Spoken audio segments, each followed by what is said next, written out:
PowerPoint's been kind of fun today. Enjoy. If you hear something that you like, please snap.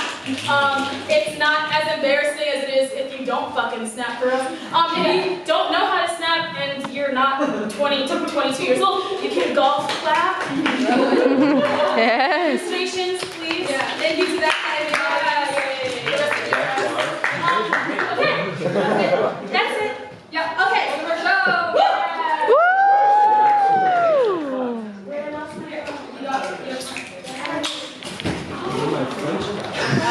Okay, hello. Our first poet is Claire.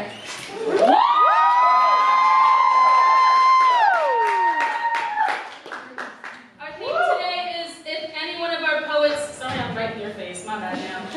If any of us were how-to or instructional books, what would we be? And Claire is a how to make a love potion, witch's brew edition.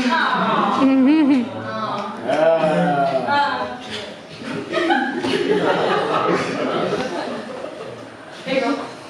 Hi. Hot, right? Yeah, girl. So like first date and this shit. Like, are you like happy to be here? Like, like how you doing? I'm quite well, actually. Yeah, no, I'm chilling. I'm chilling like that. Like, your major and shit. Bioethics with a focus on environmental determinism. I dropped out a few months ago.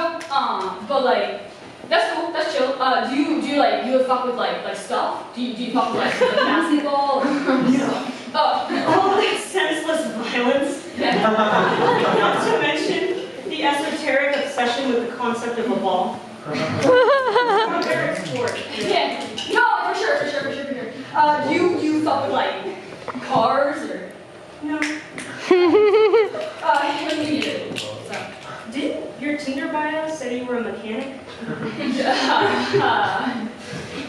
Todd, what are you looking to get out of this?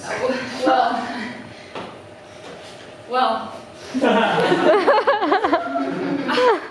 I like to think I'm a pretty chill dude, like type shit. Like, I don't know. I'll have some sort of like dark secret that gnaws away at my very being, or like, some deep-seated, deep-rooted, horrific trauma that changed the course of my life and defined who I am as a person today, or like anything like that. No, really, like I'm chill. Like I'm a chill dude. Like I like to play basketball and I like hang with my bros. And yeah, I guess sometimes I do get a little sad. I guess it's like might have something to do with like my mom. Like growing up, yeah, like I mean she was great. She showed up to every basketball game. I'm talking like she didn't miss a single one. Go mom! Yeah, she always brought her best friend, and her best friend was fucking Svenka, but she was there. And after the games, she'd always drive all wobbly over to the supermarket, and she'd throw up in the parking lot. And then she'd be all like, Toddy, go to the deli, get the ham, and meet me back at register 6. And I'd be all like, yeah, okay, Mom, sick, no, like for sure I'll go do that. But then they're over at register 8, talking to my boy Reggie from Cal 1, and Reggie's like my boy. Like he's like my fucking bro, and he's like a smart guy for sure. I just like don't know if he like really make like a good dad. And there was this one time we were playing in the regional champs game, and it's getting like low-key close to game time, and like Mom's like still not in the crowd, her ball is fed. And like it didn't fucking matter because we were obviously taking the state shifts, and she could see us fall out then. But like, she's my mom, So as I hop on out and warm up and give my mom a ring, she doesn't pick up, so just be chill. I give my boy Reggie a call, and like that's Reggie, that's my fucking bro. But my boy doesn't answer. So I call the motel down the street, that Mom always stays at when she's fighting with Pops.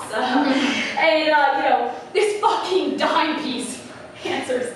I'm telling you, I can tell by her voice alone, but anyways, some older lady, she says some older lady just checked in with a young guy under the name Reg. So, I guess now I know. I tell the dime piece, like thanks a mil. And I get back on out there, onto the court, and I start prepping for the game, I'm warmed up, I'm loose, I'm bouncing, but oh wait, like low-key I'm not bouncing, I'm I'm just shaking. And my bro Dom, he's our star point guard, he's chill AF. Dom goes, yo, T, why are you sweating out of your eyes? And I'm like, nah, Dom, no, like no stress. I'm just like so fired up. I'm chilling though. And he was like, all right, whatever you say, T-Bone. And he goes, so close, it's money time now, baby. Like St. Ursula's breathing down our necks for the regional title. But no stress, no stress. I'm out there on the paint heads and the game ball goes up and I freeze. I blanked. We lost the game. St. Ursula took the title, went on to take stakes. Senior year. Game was full of scouts. D1 plans were shot. I went to community college, but I dropped out. I work over at the mechanic on 3rd Street now, but I don't even fix cars, I just answer the phones. Nothing brings me joy anymore. All my bros got up and out of here, and here I am still in this shitty town with a shitty job and a shitty life. Sometimes I take a ball and fuck around in the high school gym just to feel something. But the annoying fucking janitor, old man Bernice, always kicks me out. It's like, fuck you, Bernice! Yeah, my pop doesn't look me in the eye anymore. I think maybe he sees her. He sees her when he looks at me. And like, honestly, like I haven't felt like myself in like a long time. Honestly, I feel like I've been working and working and working towards some sort of something for years and I have no idea what it is. And even if I find it, I don't know if it would actually do me any good.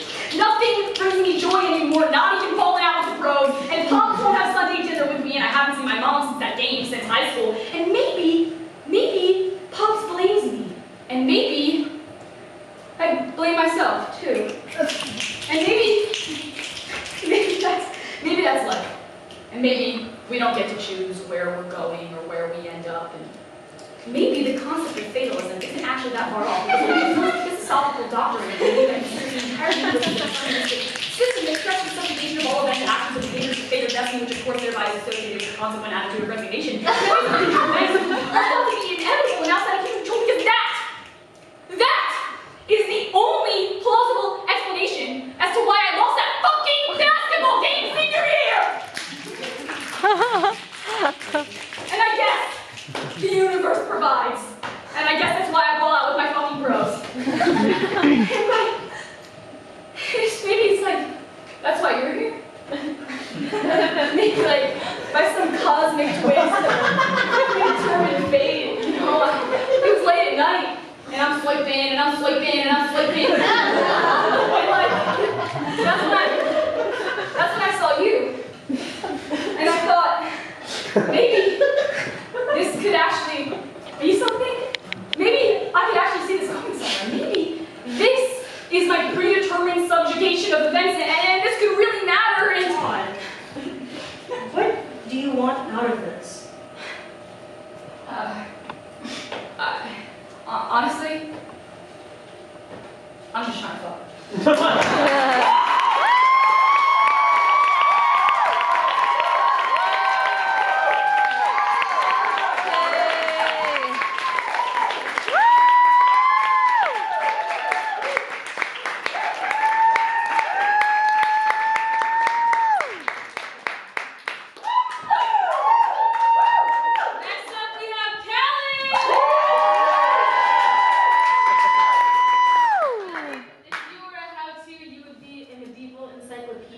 Everything from chivalric romance to different torture methods. Yes.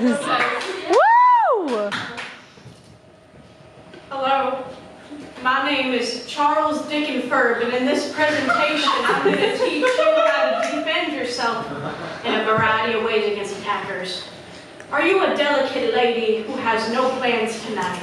Can you be at my house at 7 before Jeopardy? Or are you a limp-wristed boy who spent too much time ski-holding twisted tees instead of learning how to fight? And are you scared of a no-good son of a gun trying to steal your fanny pack? I'm going to teach you some real out-of-the-box sick moves to discombobulate, disarm, and defeat your attacker. No knives, no pepper spray, just pure ingenuity. And what are my accreditations? Well, I was dishonorably discharged for doing unspeakable things to a coconut during World War II in the Pacific Theater. Now, if you like what you see here, for the very low price Miami sponsor. This presentation will cover most important things about being in a fight. The fight and the flight.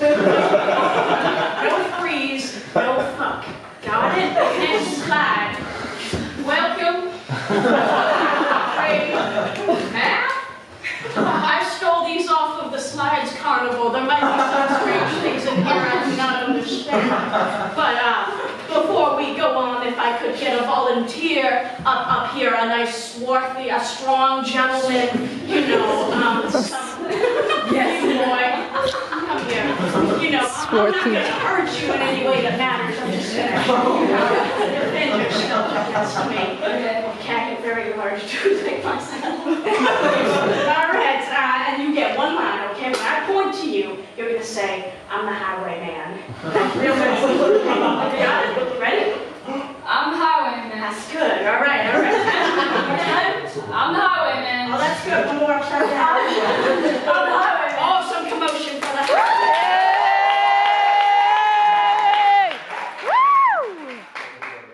Now let's get into the fighting. Number 1, creative threats of the combat. I'm so sorry. This is the first thing you do when you encounter an attacker. Say a line. I'm the highwayman. Is to discombobulate them and deter them, and if not deter them, then confuse them. You've got to throw them off their rhythm, and here are tried and tested threats that are underrated yet vague enough to make you think twice about stealing your money clip. Number 1, I'll turn you into a Muppet asshole. The thing about this one is, they don't know where the comma is. They think that I will turn them into an asshole. I will turn them into a Muppet puppet. Number 2, your parents never loved you. Combination my parents told me growing up. Number 3, I collect hands and jars. Which reminds me of my childhood. As I would walk to school, I would pass the tree littered with the hands of the thieves. What the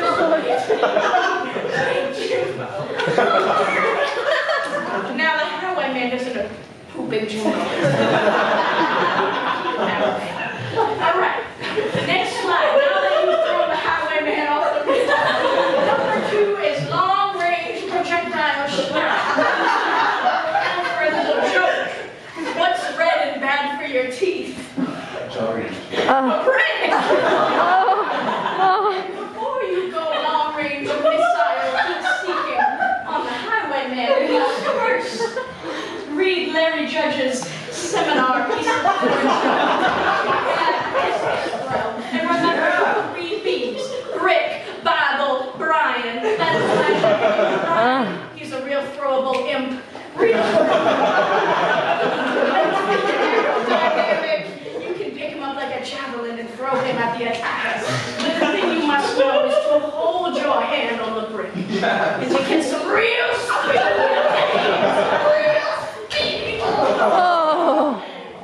Okay. That's allowed. Disabled your attacker. Next time, please. Now you must go on to step number 3, the submarine.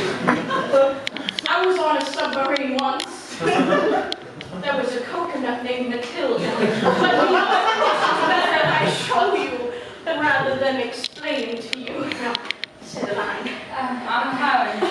That's very good. All right, on board. Back of the leg. Sweep. Back of the leg. Okay. That will make the highwayman go plummeting to the floor. And then we'll lead on to step number 4, the most important step of them all. The Terry Ryan special. Now,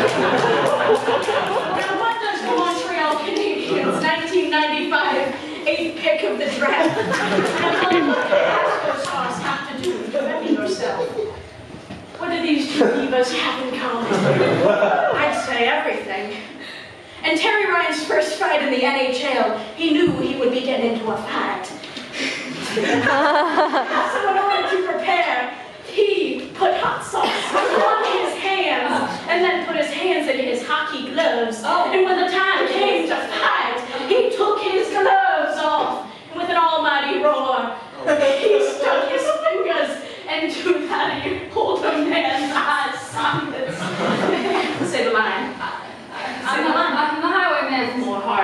I'm the highwayman. You make ends meet. You work with your hands just like any other man, right? And in this life, you look just like my son. We're not so different after all. I'm the highwayman. Yeah, fucking I'm the highwayman. Okay. My lawyer. You know, you're all good to go. You can sit down. Cool. Oh, you don't want to touch that. Kelly, the police are here. What? They said you poured an entire bottle of hot sauce in a man's eyes and threw your nephew Brian like a javelin over the Verrazano Bridge. Kelly, that's a crime. Yeah, I know. Of course I did all that stuff. They're also saying you shat in the vents of Tanya Tetlo's office.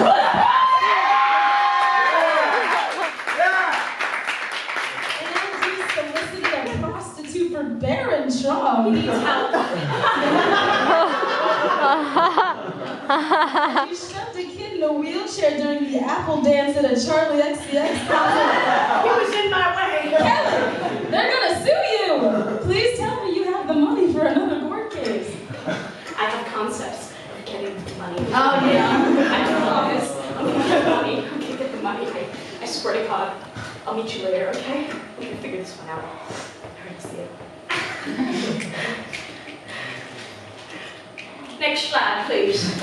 Oh, well, you know, because of inflation these days, the upcoming tariffs instead of $17.99, it is now, for the lawyer fee of $10,000, you can get my hands-on self-defense course where I put my hands on you. I take cash, credit, Venmo, Zelle, kidney, hand job, really. Now it's time for part two, I suppose. How to run away like a gentleman. Sometimes you get tired of fighting. When you're an old dog like myself, you simply cannot keep going. So you run, you turn tail, and you try to keep whatever pride is left inside of you. And next slide. Flee, most officially, I have a pair of Heelys of a size 5 I will be selling for, probably $10,000. But if you don't have Heelys, like I will not have Heelys, the best thing you can do is just get on all fours. What the fuck?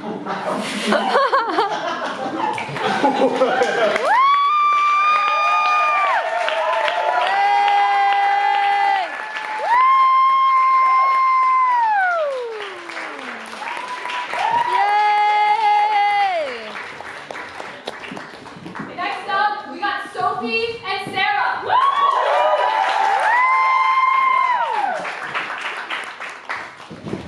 Sarah. Oh. Are you okay?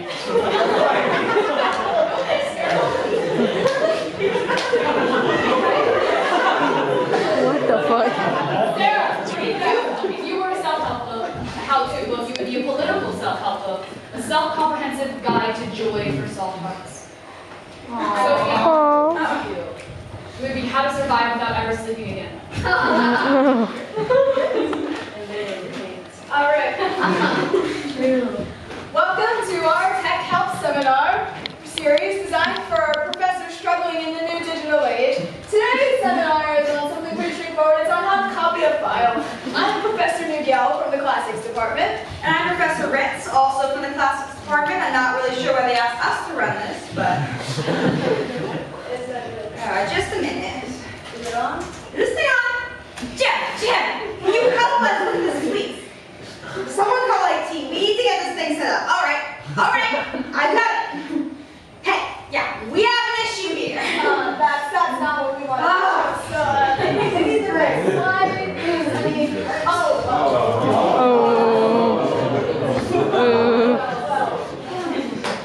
Well, clearly if the AI revolution comes out, we're left behind. We've known this. I study what's old for a living. Dead languages, rotting art, crumbling buildings, just like this one. Ones that are stripped away and rendered possessive when time moves too fast. You can't spend life looking behind you and then get shocked when things go on and on and on. But I'm just human, aren't I? My students know that probably better than I do. That's why all my papers are AI generated. They're off living their lives and I can't exactly stop them. They're human too. And all the answers answers are right in their papers anyway, so, but I'm sure I can work this out. I can get it right too. Let me just see that really quick. Change waits for no one, not the rich, not the worshipped, not even those of us lucky enough to secure tenure and coveted university positions. They celebrate our wisdom as if it isn't all just scoured from ragged, outdated textbooks, as if our joy hasn't stayed stagnant, AI generated, passed down from generation to generation, each one a faint shadow of the last, a distant echo of the past. And you can fake divine knowledge just long enough to convince them you know what's coming, as if the future is in a cold, gaping abyss just beyond your tortured, sweaty grip. You tell yourself that if you stretch your aching limbs just hard enough, your fingertips will finally brush against its jagged entrance, but No luck. These things change so fast. Sometimes I feel like I love the world like Eurydice. The gold morning sun through the window each morning, the laughter with friends, the music in my ears, and, you know, sometimes like Eurydice, I can pretend that something's loving me back, but the world's not my Orpheus. Sure, we move together. I step up quietly and swallow my fear of the dark, but it just races ahead without looking back. Not once, because it's not here out of love, it's just here to get the job done. they tell you this world will lead to endless possibilities, pearls that glimmer in the distance. Look, can't you see it, they say? And you don't have the heart to tell them that the pearls are actually just the razor-sharp incisors of the Lemnian lion, ready to swallow society whole. And it frightens you, that knife's edge, yet you can't help but be drawn to it. Tantalizing as the pomegranate seeds, Persephone couldn't resist the urge to eat. You listen closely as languages die, Latin, Old English, ancient Greek, while all that's artificial only grows more and more alive.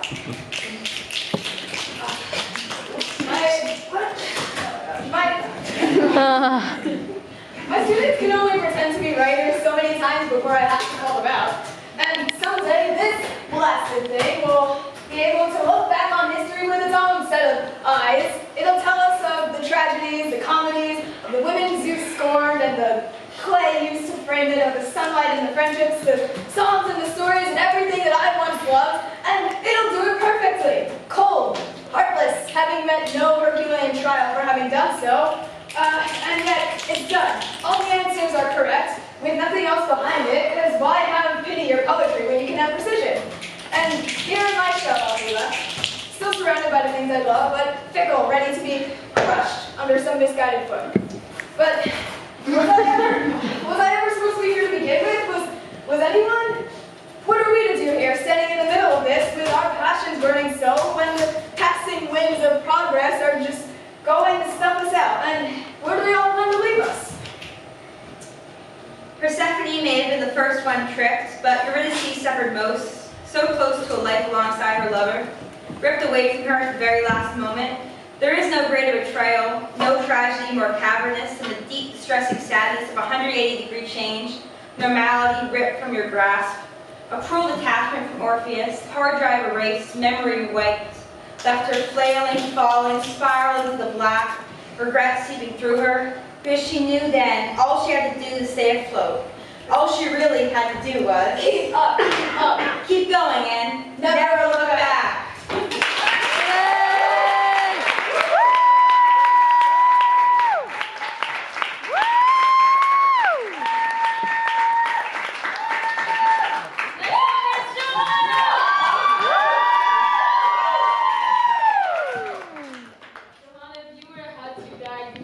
How to code an AI girlfriend, and she loves you, and she never ever wants to leave you, and you're happy for her.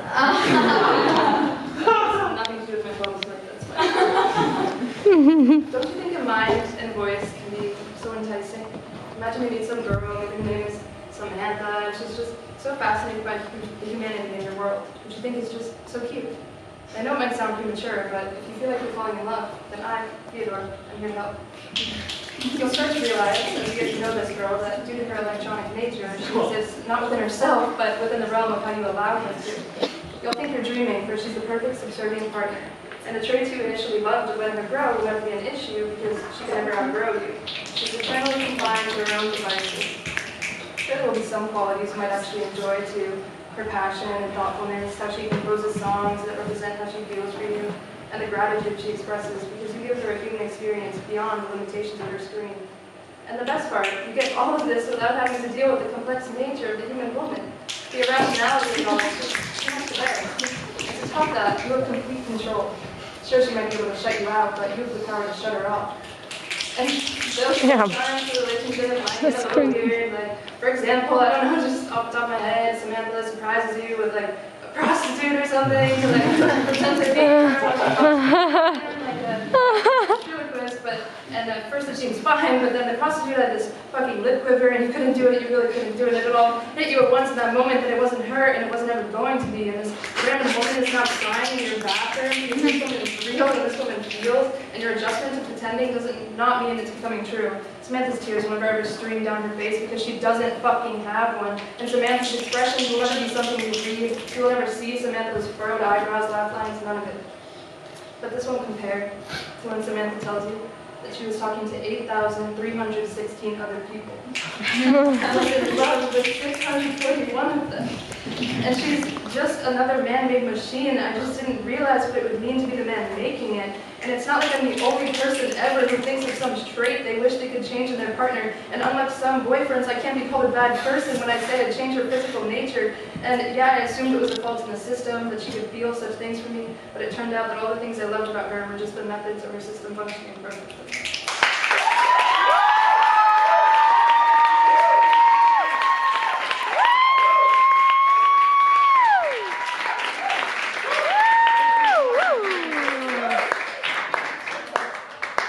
Let's go, Manziel. Next up, we have Manziel and Naya.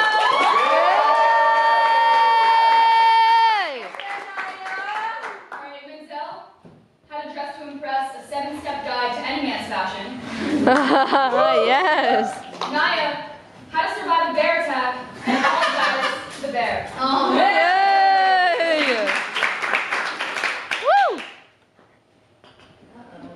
Gina! Exhibit A. Adam. Adam and Eve. But mostly Adam. Look, you still don't get it. Adam was God's first creation. Now I'm gonna be preaching, so you can do a couple snaps if you think I'm right. Adam was God's first creation. After universe, light, darkness, earth, water, sky, sea, land, animals, trees, grass, flowers, plants of every kind, way deep down in that list, Adam was God's first creation. And you know why God created Adam first? It was for dominion, baby, control. Adam, man, was made to control, to lead Gina, to tend and cultivate God's garden. And by design, man grew lonely. And a vital piece of the world was missing: care, love, compassion. These things man could not fulfill. God said dominion, not love, Gina. But the weight of the world, God said to oversee.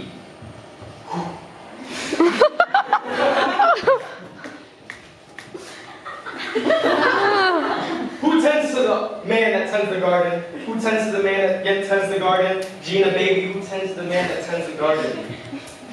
So God made woman, and the balance was made. You could clap, Gina. Every single question of who runs a relationship has been solved. Oh, damn. Laws? This was not enough. Garden, dominion, still not clicking? Then let me put it in terms maybe you can understand. Exhibit B, Beyonce. I wrote a little rhyme, so maybe you can understand and maybe you will like have it better. Okay? Oh, thank you. Whoa, black Buddha culture, sisters, black men, creative fantasies of being a sister, except the guy from Brooklyn is the only one that can kiss her. No, sister, 16, that love still flies away, but Mary Jane, no child's play. Blues singing blues, when she heard that, he might have lost way. He elected a queen, elected pawns, and he thought he won the game. Brothers betrayed, they buddies, the sisters. Oh my God.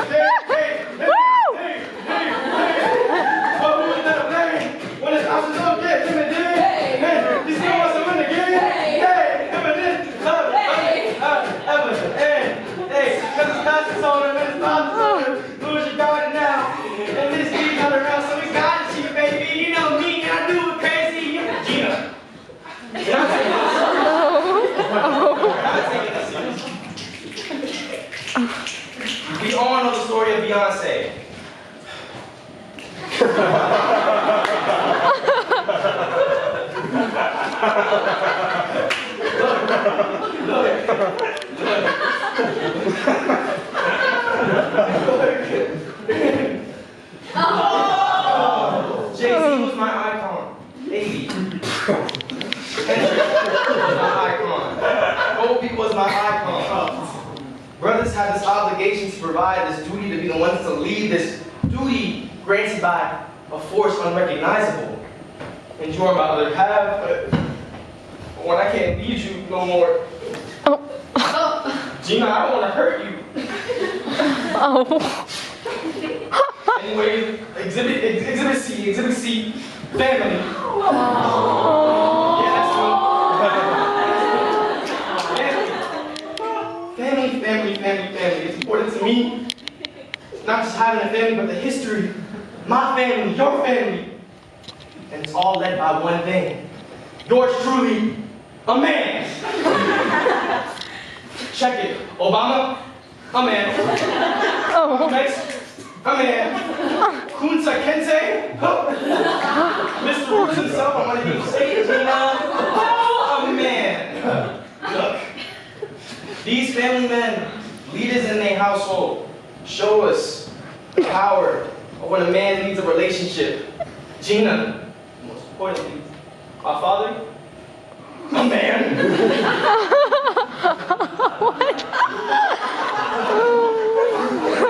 And while not there, he led. He took control.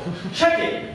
When my mom made leftover food, he took control. When my sister walked me home from school, he took control. And when my grandmother had to confront me because those bullies at school made fun of me because my mom, my single mom, cannot afford to buy a new pair of kicks, Gina, he took control. And you're probably wondering, how could this random man take control if he wasn't in your life? Martin, well, I'll tell you, Gina, he took control by leaving. What you don't understand is that my father led through experience. He did this on purpose. He knew I had to build resilience, that tough skin, to be a leader, and to eventually lead my family. Who had to find out what to eat when my mom had to work a double shift? Me. Who had to walk myself home when my big sis went off to college? Me. Who had to push past all the bullies when grandma ain't left no shoulder to cry on anymore? Me. A man. And eventually, I led the household. I didn't pay bills, put food on the table, but when they had to move heavy furniture, or kill a crocodile, I was there. And they believed that. A leader. Like they fathers led them, and like my father was leading me. They don't got the tough skin like men do, like I do. A man, Gina, me, a man. What makes it so, I run things. And that all thanks to my pops right here. I think so. Thank you for building me up so I can lead. Oh, Gina, baby, you got me talking about my dad again. You got me talking about my dad again. Baby, you know how this gets me, oh, Gina. Oh, Gina, I'm just trying to be the leader man that he wants me to be. You know, the leader man. You know, always got to be the leader man because my dad led. And his daddy probably let him, I don't know, because I don't know the man. And his daddy probably let him. I'm gonna sit my ass down because I can't stand this shit anymore. I'm supposed to be a man, Gina. Oh my God, my point's already proven. I don't want to talk anymore. You talk. Tell me how I'm right.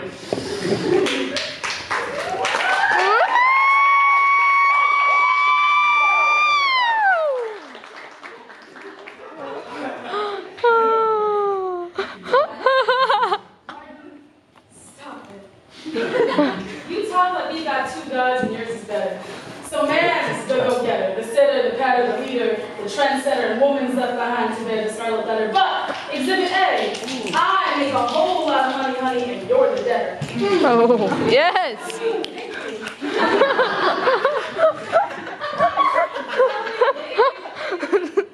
You know, I'm tired of man and how y'all preach of gardening without seeds. I'm tired of barks larger than bites, but cause Exhibit B, woman did bite. And it was woman who suffered first and who hunched her damn back. It's always Adam, mostly Adam, and it was Adam who put it first. And it was woman who bore the scarlet curse. Do you get why I feel averse? Why our hugs have made it easy to cry? When arguments the only time we see the light in our eyes, it was woman and a vital piece of the heart was missing. Patience, love, loyalty, these are things man could not fulfill. God said dominion, woman said love, not man, Martin. Where's the love that you're designed to give for me? It was woman who was there when the lamb It was woman who was there when the lamb screamed and the sky cried. Woman who held, who bore, who carried while her sons died, toiling and murdering and watching bloodshed. We're lucky we're not dead. Our graves would be too far apart. I don't want to see our separation spelled out in land. I would rhyme, so maybe you could understand. Hey!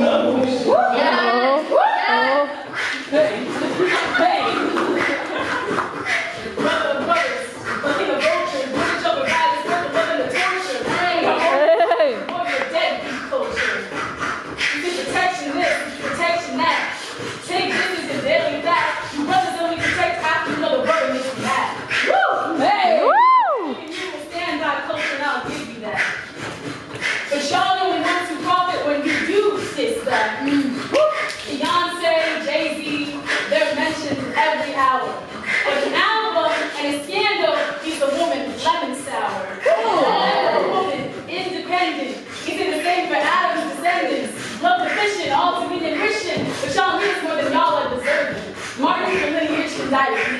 Ain't no way in hell my kid deals with your whack fantasy. That baby chasing his man when he's coming behind. And love and its doves and all heaven above turns blind.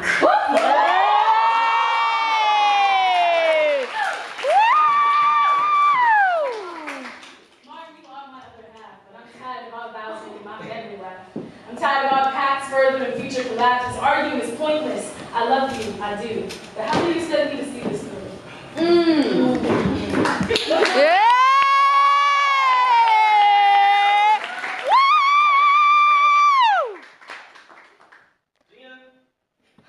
Great points. But I don't think you get it. Baby, this is my birthright. And it's worked before, sorta, most of the time, a little bit. Don't count the abusive husbands. Martin, your birthright has failed you. At least it doesn't work any more than I do, which is a lot. All of the time, by the way. Gina. Gina, listen, baby.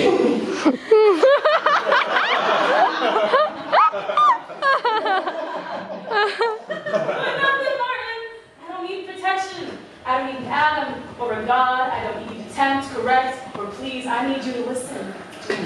Yes. Gina, you know what? It takes a big man to admit when you're drunk. Oh. Baby, for you, I could be a big man.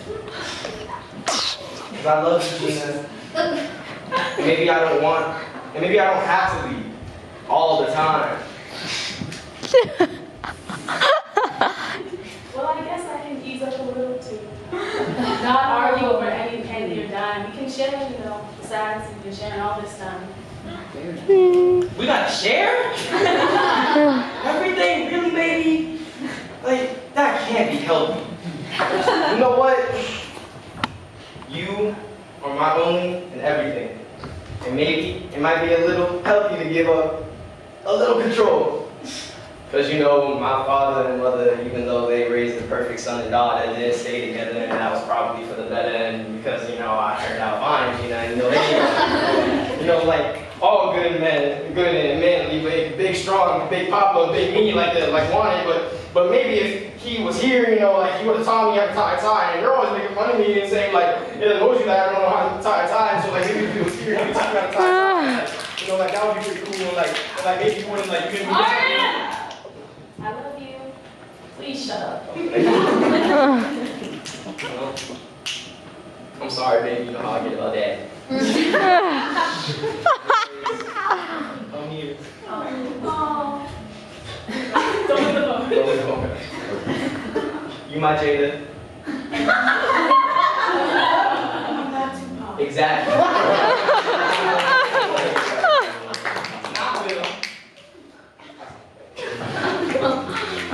Whatever, baby, I'm your Lauren. then I'm your Zion. Zion was the son. Why you always doing that? Why you always doing that? Prove me right thing, Gina.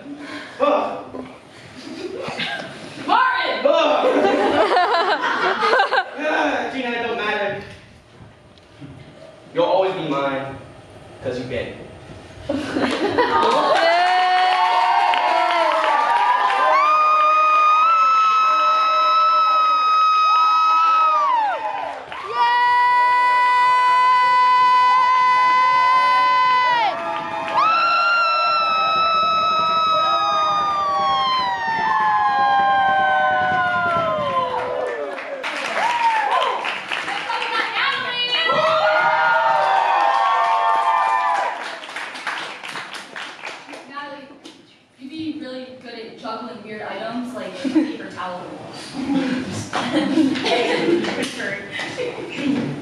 How to meet a stranger and let them leave you.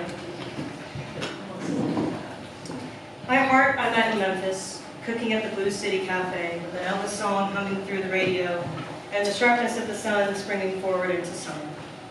Sweat-stained gray shirt, backward cap, kind eyes. He was halfway toward the kitchen when he noticed our camera and said, "Tourists deserve a shot with the local." As quick as he came, was as quick as he went, leaving only one picture and the sound of his roaring laughter behind. It was all he gave to remember him by. Sometimes, when I think back on that photo, I let my mind wander and imagine him, waiting tables with a busted knee, cleaning cracked cups and chipped plates, chopping watermelon with a dull knife, turning the flickering, dim lights on and pouring coffee down an endless vat of problems. Yet every time I see him there, I can't seem to wipe the damn smile off his face, as he spins a scratched record on the jukebox and reminds me again that grit ain't just the food they make down there. His spirit pokes me in my gut till I lie howling with a man whose name I'll never know. Even now, when I smell fried chicken, I see his smile and hear his belly laugh echo in my soul. My soul.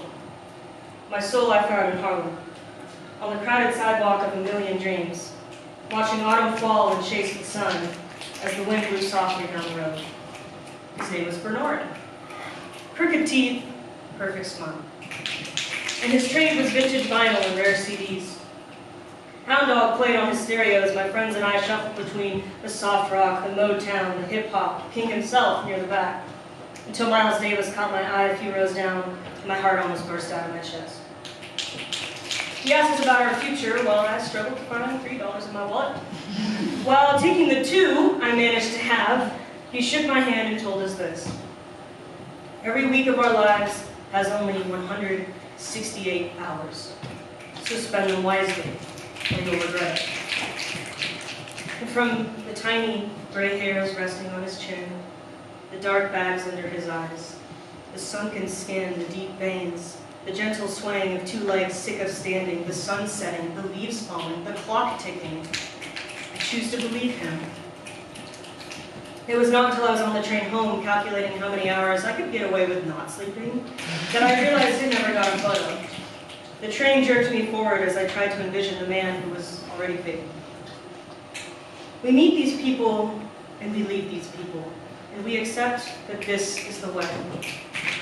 Memphis man, whose face I know, and Bernard, whose face I don't. These people take up places in my heart and soul I could have sworn did not need fixing. But they did. They do. And though they'll probably never meet, they live together in my mind, trading one meat and three recipe for two $3 CDs, harmonizing a jailhouse rock from a bustling kitchen on Beale Street to a litter-filled revolution on 125th. There is no other way. We must always leave. But occasionally, when the music softens and the light peeks through, when a fleeting moment with a stranger becomes a mantra for life, you leave them happy, stomach full and worries wane, passing along a part of them with you for the next stranger to meet.